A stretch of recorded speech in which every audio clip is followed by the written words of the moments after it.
Yesterday, the Brisbane Broncos were the first team through to this year's NRL Grand Final. And today, as we welcome you to the Sydney Football Stadium, it's the Eels and the Bulldogs who go into battle for the right to take on the current premiership favourites here in 7 days' time. Here's the Canterbury team. Now, they've got through the Dragons, Norths and Newcastle in 3 straight weeks to get here. Silver is the fullback, Talau Martini, the unheralded centre pairing, Lester and Halligan on the wing. Polla-Mounter had a lot of experience coming into this game. Corey Hughes not so. Britt Hetherington, Price the front row. Ralph Grimaldi Norton is your back row. The bench, very effective. Thompson, Stone, Matty Ryan and Glenn Hughes. Look for the Bulldogs basically to play this through the middle. They will roll forward and forward and forward, taking advantage of the interchange rule. Now the Parramatta Eels, now they've got a very average backline. Paul Carriage, Sivkovsky, Lovell, Kelly and Werrett is the three-quarter line. It's just, where's the points coming from? Jason Smith moved to 5'8", John Simon is at halfback. Now the four-pack is fantastic. Payet, prop, Raper, Tukey, McCracken, Highmarsh and Dimmick. The bench, Bell, Penner, Kalis and Weston. So they're taking 2 backs on the bench. This Parramatta team is built around Smith, Pay and Dimmick. Can they get Brian Smith's team into a grand final? I'll go for the Eels in a very tight one. Eventually, I'm going for Parramatta as well. I actually haven't picked them too many times in big matches, but I think they are specials this afternoon. Parramatta right to left. Simon starts it. Robert Ralph takes it back to be put away by Parramatta. Now 35 out. Raper down the short side. Smith holding it back. Finding Carriage. Carriage goes in and away. Finds Smith back in the centre of the park. What you notice about Parra is how much Jason Smith and Jim Dimmick touch the ball, even Dean Pay for the extent. Brian Smith just likes to play through the middle and have his most influential players touch the ball as much as possible. John Simon didn't do a lot. He was there to kick, he was there to kick long passes, but the game was basically built around the ability of Smith, Pay and Dimmick just to get as many touches as possible, offloads and the rest of it. That is how Parramatta were built. I mean, you don't want Dean Pay kicking on the last tackle, but that's just the way it worked out. Parramatta will build around those 3 great players. Let's see how it unfolds for him. Again, goes to the right. Dimmick putting a kick in. There's a chance here for Parramatta. They're over. There's the first try. Scored by Shane Barrett. A beautiful kick by Jim Dimmick. I love this try assist from Jim Dimmick. Just watch how he sums up the situation perfectly. He can pass, he can kick, he picks the right option. It's a great kick for Werrett. This is just as good. Jimmy Dimmick hasn't had a lot of touches with football in the opening 10. Goes to the line, puts it over the top, and Shane Werrett, the quickest man on the field, got the bounce, had to control it with the juggle, gets the football down. It's been a great opening for this game from both sides. Really putting it on the line, throwing themselves at each other, and a little bit of skill is always going to make the difference. Jimmy Dimmick just provided some. They don't get any more difficult.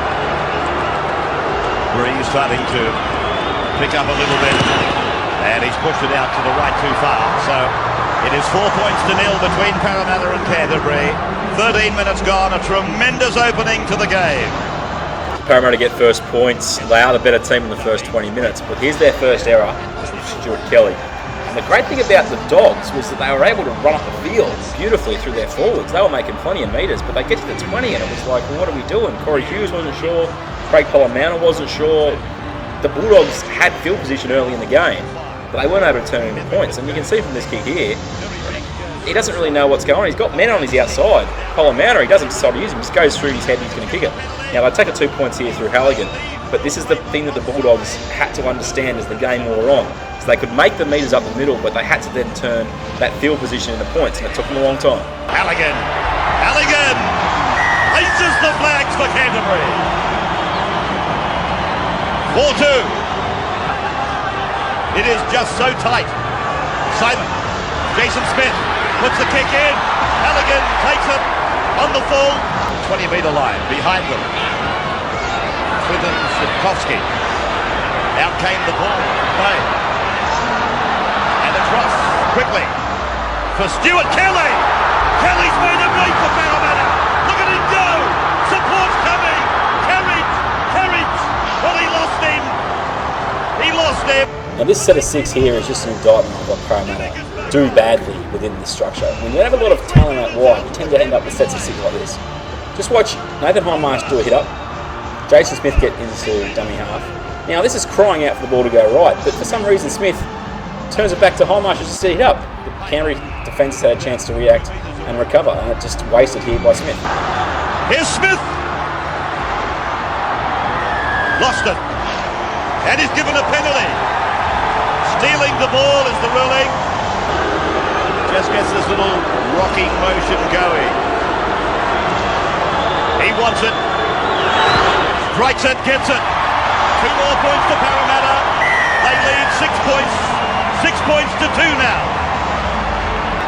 Parramatta setting it up on the open side. Simon. And his kick is high. High for the chasers. And beautifully taken by Rod Silver. To do a lot of defence work, Jason Smith. It might be taking something out of the tank. Corey Hughes rolls it in. But David Penner was there, very alert. Now this next play that you'll see is a David Penner break, but just understand this is why Parramatta were the way they are. They're relying on the offload to create the second phase play. There's no actual structured attack. So have a look here. Weston does the hit up, gets away the nice offload, but it's all a matter of, well, okay, who's going to get it? Who's going to get it? Who's going to get it? Great pass, Kalos. There goes Penner. Now, then watch what happens when Aaron Raper is faced with the same option that Jim Dimmick had earlier in the game. Raper takes Simon with him. Puts in a kick. Oh dear, that didn't finish the way they wanted to. So Aaron Raper, what is going on? He had numbers of go-go on his outside, and poor old Jimmy Dimmick does the same thing. He's got 2 streaming players running through, Lovell and Werrett, and he ignores them. And now the very strange thing happens. Parramatta play what's in front of them in the middle of the field. Figure this out. Game. Weston goes up the middle. Look at the big young forward. He's running like a centre. He gives the pass, and away goes Parramatta. Looking for the corner. Shivolsky. He's put it over. What about Weston? He can't run that fast. He did. And Clinton Shivolsky, he gets the try. He had to change direction again about 3 or 4 times. Dived in low. From touch. 20-metre line. On its way. Looking okay. Has it got the length? Yes, it has. Clears the bar by centimetres. 12-2. Are you ready, Para fans? Here's the only good thing Paul Carriage does in the entire game. Pressure for Carriage. Not really. Not really. There it is. The sound of the half-time whistle. A brilliant start by both sides. But Parramatta have visited the Canterbury try line and come back with 2 tries. They lead at the break in front of a capacity crowd, 12 points to 2. We'll be back in just a moment.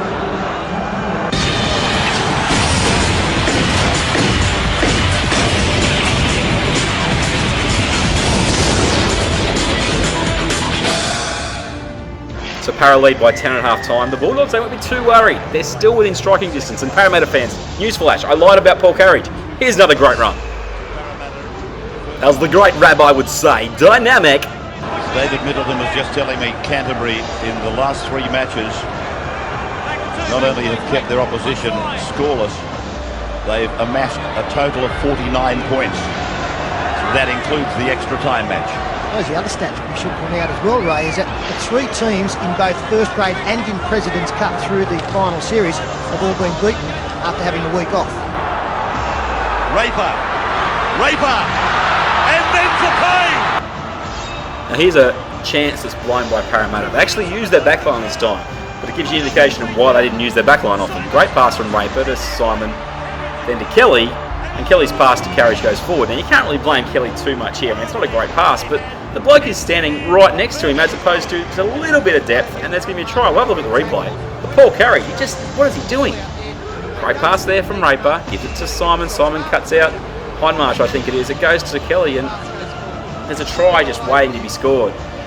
Carriage is sitting in his back pocket. Not his back pocket, his front pocket.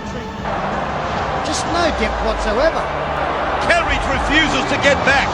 He doesn't give himself enough depth. Hey, Simon looking for the cross kick. He's looking for the winger on the right. In they go for the jump. Parramatta's got it. Lost it backwards. Puts it down for try. No, Bill Harrigan says, hold the phone. Daryl Halligan, and then come back. So this should be a red light. It is. Dennis Spagarino, the man's mate, he's got it right. Mr. Spagarino, Mr. Dennis Spagarino. Twice in the last 5 minutes. But you're right, Rabs, that far side, once again, Stuart Kelly just had a drawn pass situation, but he couldn't pass it to Carriage because it would have been another forward pass and now a penalty for the Bulldogs. Now, something to keep in mind in this game is it's unlimited interchange. So Craig Polla-Mounter goes off with, I think, a leg injury, and you're thinking, Dogs down 12-2, all the game against them, there's no way they're coming back. But then look what Brian Smith does with his interchange. It boggles the mind. To try and lift Canterbury. Now Thompson on Norton across. Talau kicking. Then coming across is Jablonski, and it came off the arm of a Canterbury player and went forward. Oh, they got a bounce then, Canterbury. That was half a chance. Now, I was talking about Parramatta using their interchange questionably. Well, you're about to see the two most influential players, apart from Jim Dimmick on the park for Parramatta on the bench. There you go. Jason Smith, team payoff with 23 minutes to go, Parramatta by 10. And then look at this kick. Read into the tactics what you will. Driving it towards that sideline. And there the tactics that will see Parramatta go to the grand final. Who's held it up? There's a chance on Thompson. Silva's got to pass away, and it's Ryan. Ryan gets it on. Here's Canterbury throwing everything at them now. Hughes, Stone, and Stone gets it on for Hedrington. Hedrington scores. Canterbury are in. He's got the ball down right. I think he might have lost this one. Bill Harrigan wants to look at it. Now, the key thing to keep in mind here is not the Hetherington no try. It's what Ray Warren said just beforehand. He's got Parramatta in the grand final. Now, you'd think as a Parramatta fan, he would have learned that as close as Hetherington gets, don't write off the Dogs. They must have strung together 10 or 12 passes on the last tackle. Let's have a look. Gets close to the line now. Ball comes out. He loses the football. No try. No try. Tragic. Doggy. Well, was the ball stripped? No, it's a 20-metre restart. So the referee and the video man has said that he lost it. Okay, I've left these couple of Bulldogs runs in just to show you how easy they were making ground. It's one out running. Polla-Mounter's come back to the game. It's one out running, but they're just eating up the metres because the Parramatta defence is just sitting and waiting. I mean, that just right there, 2 easy metres at Glenn Hughes for crying out loud. And then here comes a kick from Canterbury. Look at that defensive line. It's just retreating, and then Sikorsky cleans it up. But worrying signs for Parramatta. Bobski, as cool as a cucumber. My goodness, he's cool, this kid. But in what should have been a great sign for the Eels, Jim Dimmick steps up and makes something happen. Jim Dimmick. Away for Bell. Bell back inside for Dimmick. Dimmick's over the halfway. Gets it to Werrett. Werrett's on his way. They won't catch him. Werrett, fastest man in the game. Puts it over the line. And the army goes up. Well, it's a cruel game, rugby league, isn't it? Jason Hetherington only moments ago was, for all certainly going to get the try and get the Canterbury Bulldogs to within striking And the thing that I distance. don't think is given enough credit, even by the commentators on the day, is what Shane Werrett does here. He doesn't come from his wing and then end up on the inside. He comes from dummy half. He's in there helping his forwards out. And he just trails the play, keeps up with it, and then try time. When you make a break, you'd love to have your quickest man in the side, in fact on the field, on your shoulder, and that's what Jim Dimmick found. They're doing very, very well in the 90s, toward the end of the 90s. And Jason Hetherington, the head goes down. We saw yesterday Phil Gill looking to the heavens. He said, rugby league can be a very, very cruel sport. He's the fastest man in rugby league in Australia. As Simon gets the extras for Parramatta, Jason Hetherington's head said it all. It is 18-2, 16 the margin, 17 minutes to go. It's not impossible, but it's bordering on a miracle. Well, I don't know if that's a reflection of the situation or a reflection of the man. Tukey. Say it with me, Tukey. Great for Simon. Simon. Oh, they're all wanting to run now. That was a try-saving tackle. Halligan on Werrett. Now, John Simon might go for the glory here with the field goal shot from way too far out, maybe. But the big play there is Daryl Halligan. Yes, he does something a little bit later on, but that is an incredible tackle on Shane Werrett. That's try time, I reckon, if Werrett gets in the clear. 5 gone. Great. Simon. Going out on the full. There it is, the window, the opening. Are the Dogs good enough to make the most of it? Corey Hughes. Glenn Hughes. Rubbing kick, looking for a regather. Simon has got it. It'll be a line dropout. Stephen Roach. It's looking like Parramatta And yesterday, you had no hesitation in saying, I don't really care who wins, they can't beat Brisbane. Yeah, well, I still thought that Parramatta would win today, but it's going to be a tough ask next week. But I suppose one thing Parramatta will have on their side is the crowd. Everyone will be supporting them next week. 2 wins under their belt, Steve, from 2 outings. They will go in, I would imagine, with a reasonable level of confidence. Rabby, shut up, mate. You're absolutely putting the Mocha Deluxe on your Parramatta Eels. And you just don't learn, do you? Price. I didn't see the game, but what if Parramatta reenacts what they did the last time they played Brisbane? Now, Paul Carriage might have been the GOAT in this game, but Rabbi, mate, this try, that's on you. Hetherington. Polla-Mounter's in. How was the pass? Polla-Mounter's over the line. And Harrigan points to the spot. Canterbury over the line. 18 points to 6. Jason Hetherington there putting the ball straight onto the chest of Craig Polla-Mounter. I know whether it was forward or not. I tend to think that there was a big doubt on the pass, probably the same amount of doubt on the pass that Jason Smith threw involved in a Parramatta try. There's no doubt. It's dead set forward, and Harrigan was right in line, but the try's been awarded. And I mean, they're an outside chance still of getting into it. Well, they are if Rabs keeps declaring Parramatta. Halligan's kick coming around just too much. So no improvement. 18 points to 6. Parramatta over Canterbury, and 10 minutes to go. Now, bear with me, footy fans. We're only halfway through the video, and we've had 70 minutes of the game. Fair to say the rest of it's pretty awesome. To go. There's Thompson coming back to the shoulder of Stuart Kelly. Hetherington. Polla-Mounter. Then it's out for Talau. Now watch the next 45 seconds from Parramatta. All their influential players touch the ball almost exclusively, and John Simon gets it up for a field goal. How will we go? There's no doubt here that Johnny Simon will marshal his troops towards the post. He wants to make it a 13-point lead, or should be wanting. Kalis, they're 30 metres out. Second tackle. Dean Pay on the third. Simon will wait. I'd say he'll take it now. He'd be happy with that. 20-metre line. Raper's gone to him. Here it goes. Charged down by Canterbury. So Parramatta wants the football back to get 6 more. So Canterbury desperation foils Parramatta's attempt at a first field goal. But then the big names take over again for Parramatta, giving themselves a chance at number 2. Try and gets it forward to give him some cover. Here he goes again. There goes the shot from Johnny Simon. It's wide according to Bill Harrigan. So poor old Johnny Simon, he misses from in front and then he gets yanked. What's Brian Smith doing? I know he's got limited interchange, but this is ridiculous. He did have time then, John Simon. Did it pretty well. Just to the left-hand side of the left-hand outlet. Simon taken to the benches immediately. David Penner goes on.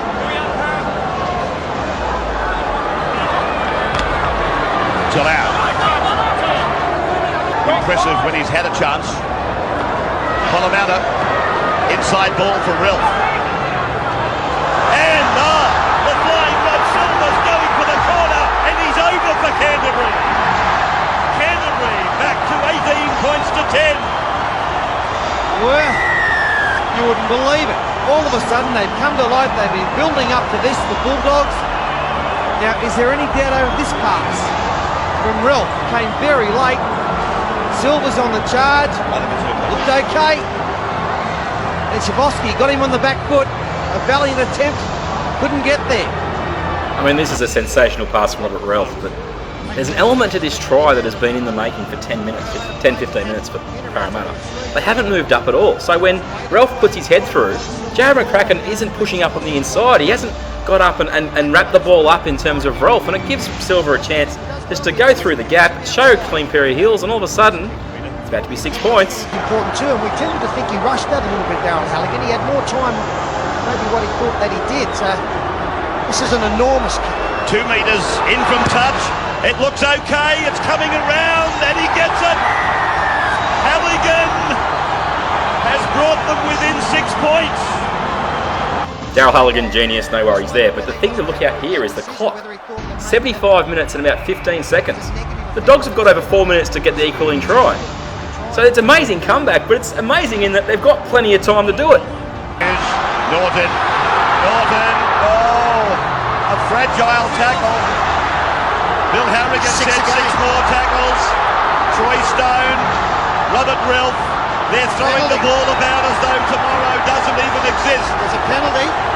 And Canterbury are about to find touch within the 20-metre line of Parramatta.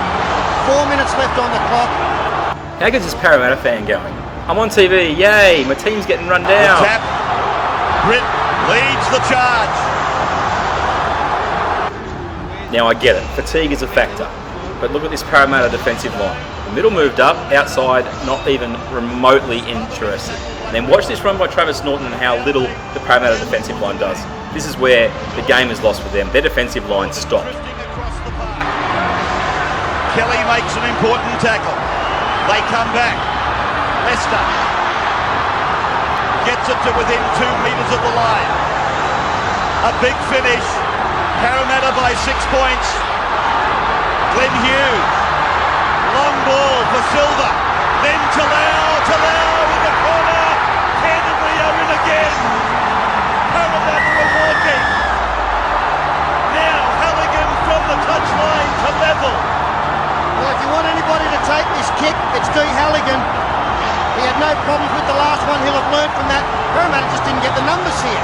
Steve Roach hit the nail on the head earlier. They've stopped coming up.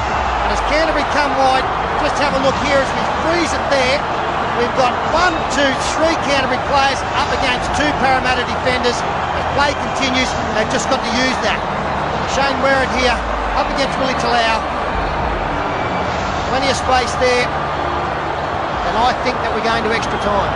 Well, there's some great passes there, some great balls. And Talau, he's had a great game today. Talau got down low. Darryl, Halligan. He's had plenty of these in his career. None more important. 1 foot in from touch. 30 centimetres. Can he do it?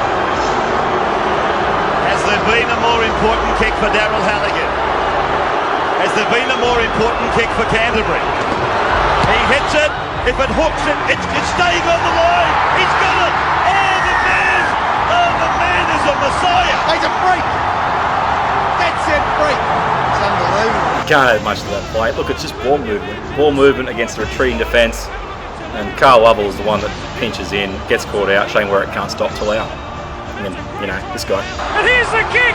Halligan, he's raised the roof. Unbelievable. I thought that it would hook, but he kicked it straighter than he's ever kicked it. But with respect, Rabbi, I'm not going to listen to you after you declared Parramatta 20 minutes ago, so it was always going over. Nearly to the 20-metre line. I've got to say, you go back to the one that he missed. It was a lot easier than that one, but he really, really rushed it. And are Canterbury in the last minute going to have a chance for a long-range field goal? Nostradamus. Time. They might be able to put this game away if they can do something in the next 1 or 2 tackles to get to the other end. There they go again down the short side. They're 55 metres from Parramatta's line. Polla-Mounter. Now, Corey Hughes is never going to kick this, but remember, Paul Carriage is playing for the opposition. Top goal. They might be able to tackle this man in goal. He puts a foot on the line. He's read the rule book. Well, the ball had stopped, so it's a line dropout. The ball's not in motion. I apologise. Okay. Now he's called time off. 17 seconds remaining. Parramatta have to drop the ball out. They would have to look at taking 1 tackle in. Once the ball stops, that's it. It will stop. It's stopped. The rule being explained to Paul Carriage. Once the ball is stopped, he's saying it had stopped. Was there 1 more roll in it? Who's the man, Pete? Halligan, long range. Well, he's the man in the last couple. Oh, gee, wasn't one particularly far the kick. I think Halligan is the player they've been looking for. He's coming off his wing. Well, it's got to happen now. They have to take the shot now. Para fans, look away now. The shot taken by Robert Rilf and Carey brings it back for Parramatta. That will see full time when the ball goes dead and Carey's put a kick on it. He's taken a shot. Canterbury's taken a shot, and it's fallen short. It's just gone under. Oh, well now they're claiming that's a goal. No, it's gone under. Greatest non-scoring play of all time. Yeah, I cannot believe Paul Carriage would have ever given an opportunity for that to happen. Stella, you've watched the rest of this game, right? Because the guy in the number 1 jersey, that's Paul Carriage. Watch it. He's The halfway line, it is Craig Polla-Mounter. It seemed to come down short. This is all we've got to offer. It's over. Oh, hang on. Well, I don't know if it's over. Well, hang on a Hang moment. on. The idea is to watch the black dot, and if it's No, it's obscured, under. It's it under. did not go over. It's under, sorry. He's gone, Phil. Sorry. He's gone.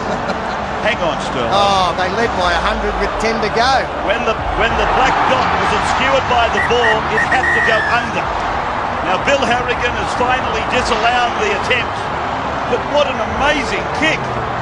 49 metres from Craig Polla-Mounter. Well, what a stupid kick from Paul Carriage. So the kick goes under. We can guarantee it went under. One of the greatest kicks I've ever seen that didn't count for anything. 18 all, going extra time. Dogs with all the momentum. Can Parramatta turn it around? 10 minutes each way, and they're still level at the end of that time. They would go into first points win in further extra time. And whichever way it goes, Brisbane must be chuckling. Here's a break being made by Martini.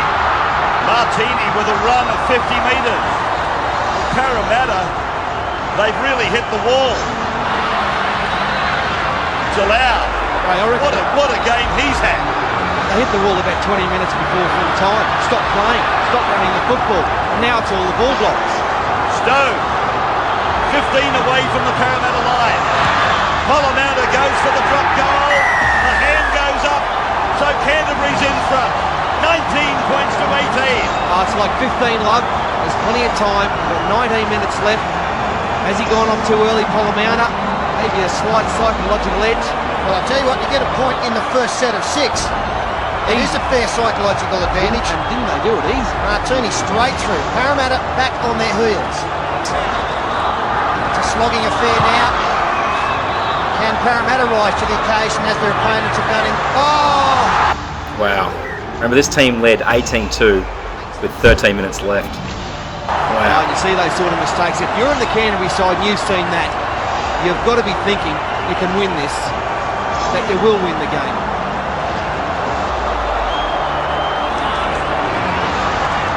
The last. Polla-Mounter again, featuring prominently. And the Carriage has touched the sideline. Well, he's made some of the dumbest plays I've ever seen in a game of rugby league, Paul Carriage. Why he would have ever tried to catch that football, why he wouldn't let it go, molested a catch or allowed to bounce, I will never ever know. There was only ever going to be one result, and that was him going over the sideline. Polla-Mounter again. Polla-Mounter will score! Canterbury's over! And it couldn't have come to a player more deserving than Craig Polla-Mounter. 17! Bill Harrigan, Be very careful, it's an 8-point if you do that sort of stuff. we're talking 8-point try. He's just warning Dallas Weston that was a possibility. But Craig Polla-Mounter, I think he's wrapped this game up despite the fact we've got 16 minutes left. Someone get the Kleenex. There's a soft one. Goes over the top of Shabosky, reaches out with the right arm, gets the ball down, and again I come back to this side of the field where we saw Parramatta give away another set of 6 from the scrum, with Carriage catching the football and taking over the sideline. After dummy half tries, and look at the Bulldogs, they're up, they love it. Darryl Halligan with a very easy kick and goal. Now I wonder, are there any Canterbury fans who left the ground down 18 points to 2 that actually admit they left the ground down 18 points to 2? The fight that he's having in hospital. Poor Carl Lover was feeling left out, so he's his brain snap. With 10 to go. His beloved blue and white have come from nowhere to lead 25-18, and here's another chance for them. Forced in goal by Weston. The half-time siren will see them turn around anyway. We'll be back for the second 10 minutes of extra time in just a moment. 25-18 Canterbury. Halligan now starting the second half of extra time. Weston. What a great run from Dallas Weston to start the second period of extra time. All you need now is to hold the... Oh, now I see.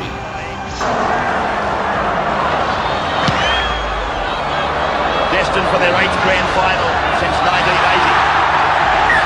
And He's caught the football and run in touch. Technically the last mistake he'd ever make in the National Rugby League. Well, he did leave the country. that has capped a day for the boy. They were down by 16 points at the 70-minute mark. Silver keeps it alive. Long pass. Finds Thompson. Thompson puts a kick on it, puts another kick on it, and Shivovsky takes it to ground in goal. Price, Polla-Mounter, the drop goal, and he's got another one. Another point to Canterbury. Well, Craig Polla-Mounter has taken this game by the scruff of the neck. He has been the general. As we said, time is against them. 4 minutes, 17 seconds left on the clock. They have to score in this next set of 6. After the news, we'll take you back to Polla-Mounter. Day 10 continues, exclusive on the 9 Network. Penn, I must have thought you said there was 10 seconds left, Sterling. Wow. Back with it, nothing kick. A look of unbelievability on the face of the supporters as Canterbury offer Parramatta one of their rare chances in the second half.